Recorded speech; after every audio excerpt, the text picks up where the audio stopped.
প্রশ্ন জ্ঞানের চাবি, প্রশ্ন জ্ঞানের চাবি, প্রশ্ন জ্ঞানের চাবি। আলহামদুলিল্লাহ রাব্বিল আলামিন ওয়াসসালাতু ওয়াসসালামু আলা সাইয়্যিদিল মুরসালিন। আম্মা বা'দ ফাআউযু বিল্লাহি মিনাশ শাইতানির রাজীম। বিসমিল্লাহির রহমানির রহিম। আসসালাতু ওয়াসসালামু আলাইকা ইয়া রাসূলুল্লাহ ওয়া আলা আলিকা ওয়া আসহাবিকা ইয়া হাবিবাল্লাহ। আসসালাতু ওয়াসসালামু আলাইকা ইয়া নবিয়াল্লাহ ওয়া আলা আলিকা ওয়া আসহাবিকা ইয়া নূরাল্লাহ। দূরের ও কাছের, দেশের ও প্রবাসের ইসলামী ভাইরা এবং মাদানী চ্যানেলের দর্শকবৃন্দ, অনুষ্ঠান প্রশ্ন জ্ঞানের চাবি এই অনুষ্ঠান নিয়ে আপনাদের মাঝে আরও একবার উপস্থিত হয়েছি। আসুন ভালো ভালো নিয়ত সহকারে দেখার প্রস্তুতি গ্রহণ করি।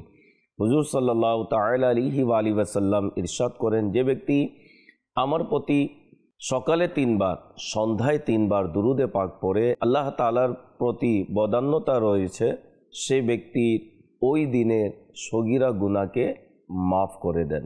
সাল্লু আলাল হাবিব সাল্লাল্লাহু তাআলা আলা মুহাম্মদ সাল্লাল্লাহু আলাইহি ওয়াসাল্লাম। মাদানী চ্যানেলের দর্শকবৃন্দ, অনুষ্ঠান প্রশ্ন জ্ঞানের চাবি এই অনুষ্ঠান আপনাদের প্রশ্নের মাধ্যমেই সাজানো হয়েছে। টিভি স্ক্রিনে নাম্বার দেখানো হচ্ছে, অবশ্যই আপনারা আমাদেরকে কল করে নিজের প্রশ্ন রেকর্ড করিয়ে দিন। ইসলামী বোনেরা আমাদেরকে কল করবেন না, তবে SMS এর মাধ্যমে আমাদেরকে প্রশ্ন পাঠিয়ে দিতে পারেন ইনশাআল্লাহুল কারীম। বিভিন্ন পর্বে আপনাদের পক্ষ থেকে আসা প্রশ্ন আমরা অনুষ্ঠানে শামিল করব। সোশ্যাল মিডিয়ার মাধ্যমে যারা দেখছেন তারা কমেন্টসের মাধ্যমে আপনারা প্রশ্ন পাঠিয়ে দিতে পারেন ইনশাআল্লাহুল কারীম। আপনাদের প্রশ্ন আমরা অনুষ্ঠানে শামিল করার চেষ্টা করব। আলহামদুলিল্লাহ, এই অনুষ্ঠানে দারুল ইফতা আহলে সুন্নাতের মুফতিয়ানে কেরাম বিভিন্ন প্রশ্নের উত্তর দিয়ে থাকেন। পূর্বের ন্যায় আজকেও দারুল ইফতা আহলে সুন্নাতের মুফতি শফিক আত-তারি মাদানী দামাত বরকাতুহুল আলিয়া আমাদের সাথে রয়েছেন। তিনি ইনশাআল্লাহুল কারীম বিভিন্ন প্রশ্নের উত্তর প্রদান করবেন। আমরা যাব আপনাদের প্রশ্নের দিকে, দেখি কোন ইসলামী ভাই শরীয়তের কোন বিধান জানার জন্য আমাদেরকে প্রশ্ন করেছেন। যে প্রশ্ন চালিয়ে দিন। আসসালামু আলাইকুম। ওয়ালাইকুম আসসালাম রাহমাতুল্লাহি ওয়া বারাকাতুহু। আমি ফাহিমউদ্দিন। হুজুরের কাছে আমার একটা প্রশ্ন, মহিলারা আতর বা সুগন্ধি কি ব্যবহার করতে পারবে কিনা? জি মুফতি সাহেব, কি বলবেন এই বিষয়ে একটু বিস্তারিত বলুন। মহিলারা সুগন্ধি কিংবা পারফিউম যদি এই ভিত্তিতে ব্যবহার করতে চান যে তারা ঘরে রয়েছেন আর তারা সুগন্ধি লাগায়, যে তার স্বামী রয়েছেন এবং অন্যান্য মহিলা ঘরে রয়েছেন, সেখানে তিনি কোনো পারফিউম কিংবা সুগন্ধি লাগিয়েছেন যাতে দুর্গন্ধ দূর হয়ে যায় এবং সুগন্ধি ছড়িয়ে পড়ে, তো এই ব্যাপারে তো কোনো নিষেধাজ্ঞা নেই। কিন্তু যদিও বা এমন খুশবু লাগানো যেটা অধিক বেশি ছড়িয়ে পড়ে, আর বিশেষ করে সেখানে যেখানে গয়রে মুহরিমদের কাছে যেতে হবে, আর এমনটা হয়ে থাকে ঘরের মধ্যে তো মহিলারা যেমন তেমন থেকে যায়, কিন্তু যখনই কোনো মার্কেটে যেতে হবে, কোনো অনুষ্ঠানে যেতে হবে ভালো মানের সুগন্ধি, কোনো অনুষ্ঠানে যেতে হবে ভালো মানের সুগন্ধি, তো এটা জায়েজ নেই যে যখন মহিলা পর পুরুষের কাছে যাবে গায়রে মুহরিমের পাশ দিয়ে অতিক্রম করবে, অতঃপর এমন সুগন্ধি লাগানো যেটা ছড়িয়ে পড়া এমন সুগন্ধি লাগিয়ে সে যায়, তো এটা নিষেধ করা হয়েছে।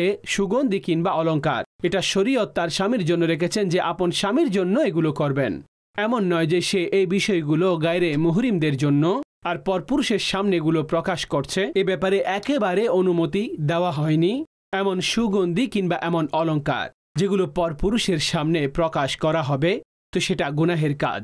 ওই সকল মহিলারা যারা পারফিউম ইউজ করে বেপর্দা ঘোরাফেরা করে থাকে, মুফতি সাহেব অত্যন্ত সুন্দরভাবে বুঝিয়ে উত্তর প্রদান করেছেন। আল্লাহ রসুলকে ভয় করুন, নিজের পরকালকে ভয় করুন, কবর এবং হাসরের অবস্থা দিয়ে স্মরণ করে ভয় করুন। জানি না কোন সময় আল্লাহ রসুলের নাফরমানি করতে করতে যদি মারা যান, আর আল্লাহ না করুক কবরের আযাবে যদি লিপ্ত হয়ে যান, কবরে যদি আযাব আল্লাহ তাবারাকা ওয়া তাআলার পক্ষ থেকে অবতীর্ণ হয়, তাহলে আমাদের অবস্থা কেমন হবে। তাই অনুরোধ করব, শরীয়তের বিধান এবং জানা এবং তার উপর আমল করা, এটি আমাদের জন্য নাজাতের ওসিলা রয়েছে।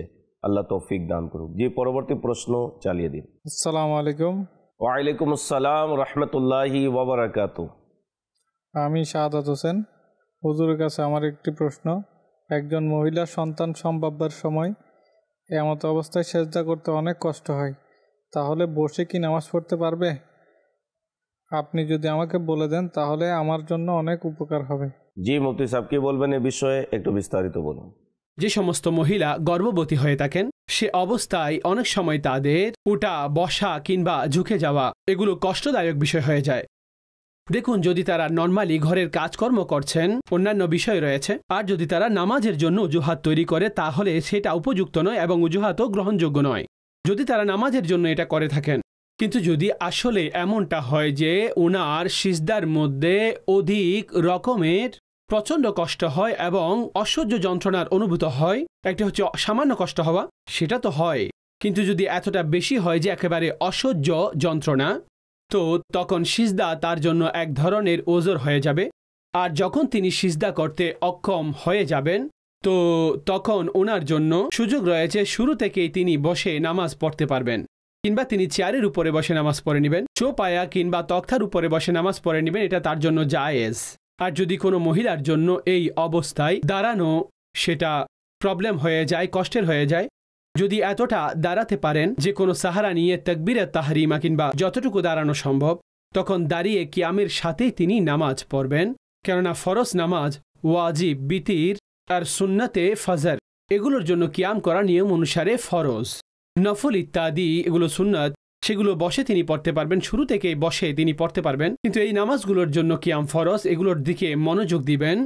কিন্তু যদি কোনো কারণে ওনারা সিজদা করতে সমর্থ না হন তখন কিয়াম ওনার জন্য রহিত হয়ে যাবে, আর রুকু ইত্যাদিও, তখন তিনি ইশারায় নামাজ পড়বেন। আর ইশারায় নামাজ পড়ার ক্ষেত্রে চেয়ারে পড়ুন কিংবা জমিনে বসে, আর সেক্ষেত্রে রুকুর জন্য ঝুঁকবেন, আর সিজদার জন্য রুকুর চাইতেও একটু বেশি ঝুঁকবেন যাতে সিজদা ওনার আদায় হয়ে যায়। তো এইভাবে ইশারায় নামাজ সম্পাদনকারী বলা হবে। পরবর্তী প্রশ্ন চালিয়ে দিন। আসসালামু আলাইকুম রহমতুল্লাহি ওয়াবারাকাতু। ওয়ালাইকুম আসসালাম রহমতুল্লাহি ওয়াবারাকাতু। আমার নাম মোহাম্মদ গোলাম কাদের। হুজুরের কাছে আমার একটা প্রশ্ন, 1 বছর কোরবানি না করলে 3 বছর কোরবানি করা যাবে না, এর তাৎপর্য কতটুকু? জি মুফতি সাহেব, কি বলবেন এ বিষয়ে? অনেক সময় সমাজে এই সকল কথার প্রচলন রয়েছে, বিভিন্ন শ্রেণীর লোক সমাজের মধ্যে বিভিন্ন ধরনের এই সকল বিষয়ে কথা বলে থাকে। তো শরীয়তের কি বিধান, যে আমার ভাই প্রশ্ন করলো, একটু বিস্তারিত বলুন। এটা একেবারে ভুল। যদি কেউ কোনো কারণে কুরবানি করেননি, যদি ওয়াজিব ছিল করেননি, তখন গুনাহগার হবেন। কিন্তু আপনি তাকে এটা বলতে পারবেন আরও 3 বছর আপনি করতে পারবেন না।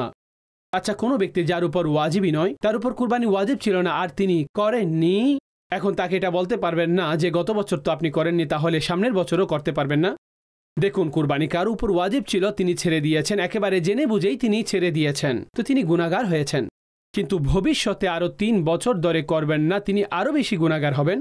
কেননা সামর্থ্য থাকার পরও কুরবানি করার, কুরবানি না করলে তিনি ওয়াজিব তরক করবেন, গুনাহগার হবেন। তো এই জন্য এই ধরনের মাসালা যারা বলেন কিংবা প্রসিদ্ধ করে দেন কিংবা এভাবে বলেন, তারা গুনাহগার হবেন। শরীয়ত বলছেন পূর্ববর্তী যেই কুরবানি আপনার ছুটে গেছে তার জন্য আল্লাহর বারগাহে তওবা করুন। যদি সেই কুরবানি ওয়াজিব ছিল তাহলে তওবা করুন, আর সাথে সাথে একটি ছাগলের মূল্য সাদকা করে দিন। একটি ছাগলের যে মূল্য সেটা সাদকা করে দিন, কিন্তু কুরবানি করবেন না, অর্থাৎ পূর্ববর্তী বছর থেকে গেছে এই বছর কাজা করে দিবেন আর পশু জবাই করবেন না, বরং ছাগলের মূল্য তিনি সাদকা করে দিবেন, প্রাণী জবাই করবেন না। আর পরবর্তী যে কুরবানি রয়েছে সেগুলো কন্টিনিউ, সেগুলো চলতে থাকবে। আর পূর্ববর্তী 1 বছরের থাকুক কিংবা কয়েক বছরের কুরবানি আপনার উপরে আবশ্যিক থেকে গেলে, দেখুন এটা জরুরি যে প্রত্যেক বছরের মধ্যে সে কুরবানি ওয়াজিব হওয়ার কারণে কুরবানির ওয়াজিবের শর্তসমূহ তার উপর আরোপিত হয়, হিসাবও পূর্ণ হচ্ছে এবং অন্যান্য শর্তও পাওয়া যাচ্ছে। তো সেই অবস্থায় তার উপর কুরবানি ওয়াজিব হয়ে যাবে। আর সে ওয়াজিব যদি থেকে যায় কিংবা ছুটে যায় তাহলে তিনি সেই পরিমাণ অর্থ, অর্থাৎ একটি ছাগল কিংবা ছাগির টাকা সদকা করে দিবেন। যাদেরকে যাকাত দেন তাদেরকে দিবেন, তো শরীফ ফকিরদেরকে যাদেরকে বলা হয় তাদেরকে দিবেন। কিন্তু এই কারণে পরবর্তী বছর কুরবানি করতে নিষেধ করবেন না, আর নিষেধ করাটা বৈধ নয়।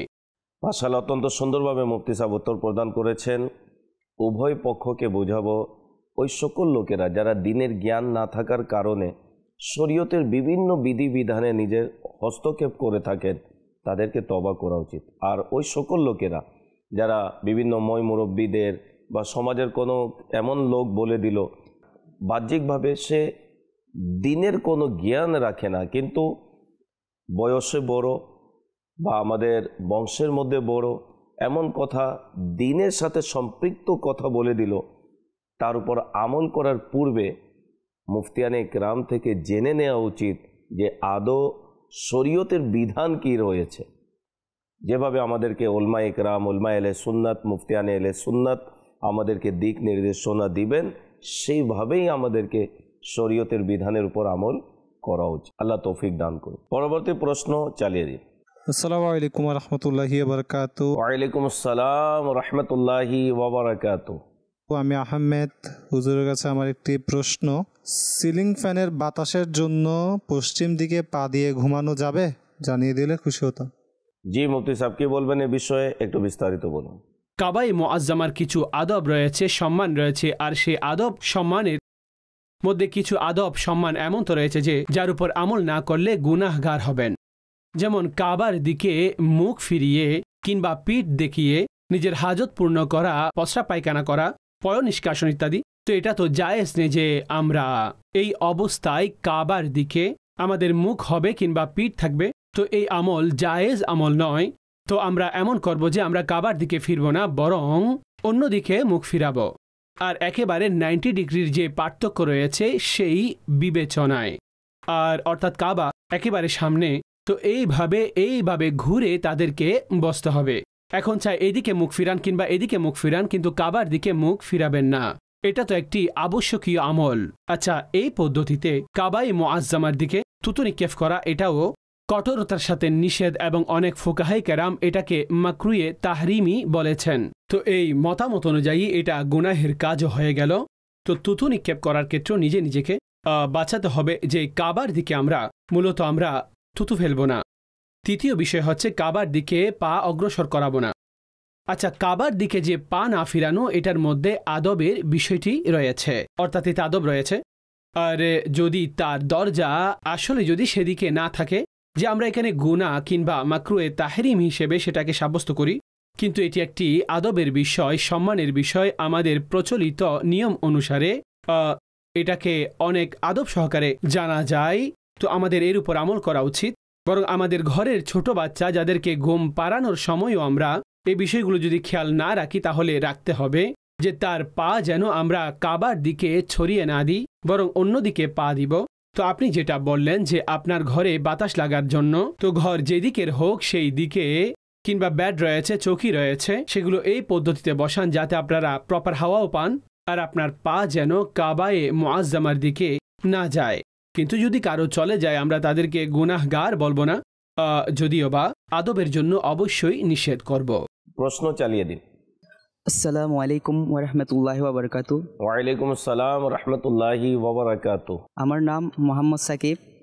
হুজুরের কাছে আমার একটি প্রশ্ন হচ্ছে, নামাজের পরে মেয়েরা আজানের সময় কেন মাথায় কাপড় দেয়? জানিয়ে দিলে খুশি হব। জি মুফতি সাহেব, কি বলবেন এ বিষয়ে, একটু বিস্তারিত বলুন। আজানের সময় মাথা ঢেকে রাখা এটা তো আরও অনেক ভালো কথা, আর আদব সম্মান প্রদর্শনের একটি বিষয় যে আমরা আজানকে সম্মান করছি, আজানের প্রতি সম্মান নিবেদন করছি। আর আজানের আদব এবং ইহতিরাম করতে গিয়ে ঘরের মহিলারা যখন মাথায় কাপড় দেন, তো এটা তো সওয়াবের একটি কারণ হয়ে যায়। আর ভালো নিয়তের সাথে আদবও করছেন, তো এটি তো এক প্রকার আদবের বিষয় এবং করাও উচিত। আর আমরা সবসময় দেখে আসছি যে বড় মহিলারা যে নিজেদের মাথাসমূহ ঢেকে ফেলেন, তো পরবর্তী জেনারেশন আর ঘরের মহিলারাও এই শিক্ষা পায় এবং তারা তাদের মাথাকে এভাবে ঢেকে নেয় যখন আজান দেওয়া হয়। দেখুন, শরীয়তের মাসালা আমি আরজ করছি যে উন্মুক্ত মাথায় থাকা, যদি সেটা ঘরের মধ্যে যদি এমন গায়রে মুহরিম না থাকে, অর্থাৎ মুহরিম ছাড়া অন্য কেউ না থাকে, তখন উন্মুক্ত মাথায় মহিলারা তো থাকতে পারবেন। অর্থাৎ মাথার চুলের ক্ষেত্রে ঘরের মধ্যে ভাই আছে, সন্তান আছে, পিতা রয়েছেন, তো তাদের সামনে যদি মাথা আবৃত নাও করে, এমনও হলে তো এটা তো জায়েজ আমল। পরিষ্কার পরিচ্ছন্ন করতে গিয়ে ঘরের মধ্যে যদি কোনো পুরুষ না থাকেন, তখন মহিলারা তাদের মাথার চুল এভাবে খোলা রাখেন, তো কোনো ধরনের কোনো অসুবিধা নেই।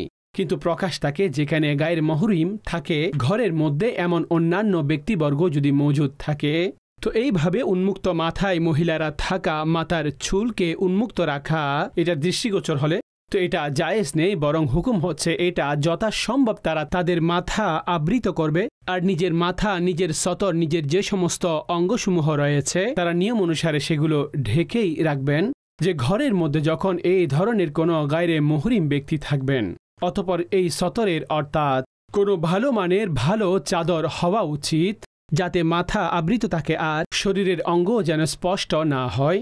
তো এইভাবে তাদের ঘরে থাকতে হবে।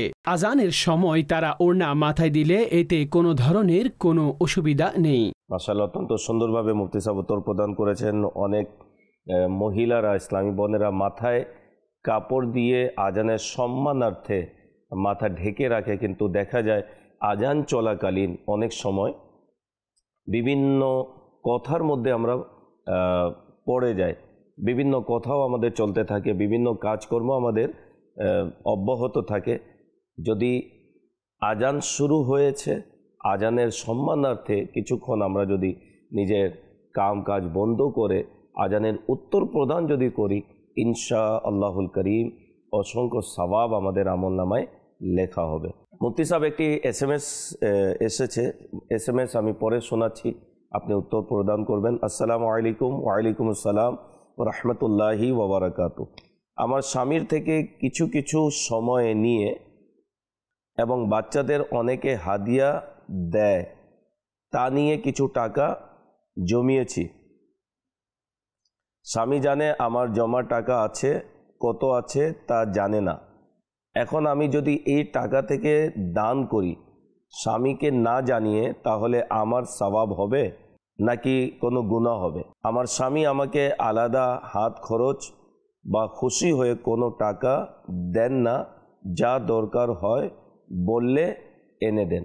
তো এই যে প্রশ্ন করা হয়েছে আপনি শুনেছেন, তো এর বিস্তারিত কি উত্তর রয়েছে একটু প্রদান করুন।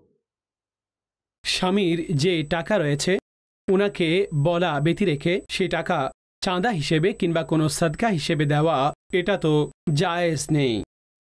স্বামী সাধারণ ক্ষেত্রে ঘরের প্রয়োজনীয় খরচের জন্য যত টাকা আপন স্ত্রীকে দেন, নিজের সহধর্মিণীকে দেন, তো সেটা প্রসিদ্ধ নিয়ম অনুযায়ী ঘরের প্রয়োজনে আপনি খরচ করবেন। এখন যদি তার মধ্য থেকে কোনো টাকা স্ত্রী বাছিয়ে নেন কিংবা স্ত্রীর কাছে বেঁচে যায় আর স্বামীর অনুমতি ব্যতি রেখে কোনো অন্য উদ্দেশ্যে সেগুলো ব্যবহার করতে চায়, হোক সেটা নেকির কাজ, যেভাবে আপনি বলছিলেন সাদকা করা, তো এটা জায়েজ নেই।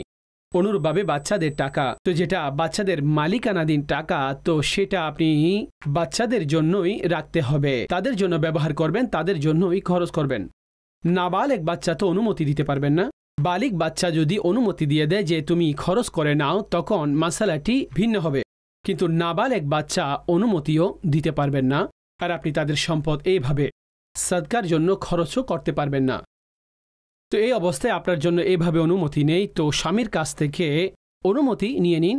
কিছু পরিবারের মধ্যে কিংবা কিছু স্বামী এমন রয়েছেন যে যারা একটি অ্যামাউন্ট দিয়ে দেন ঘরের খরচের জন্য, এখন তিনি সেখান থেকে কিছুটা সাদকা দিলেন আর কোনো জায়গায় খরচও করলে তো তিনি এ বিষয়ে জিজ্ঞেস করেন না, আর নর্মাল সাদকা করার ক্ষেত্রে কেউ নিষেধও করেন না।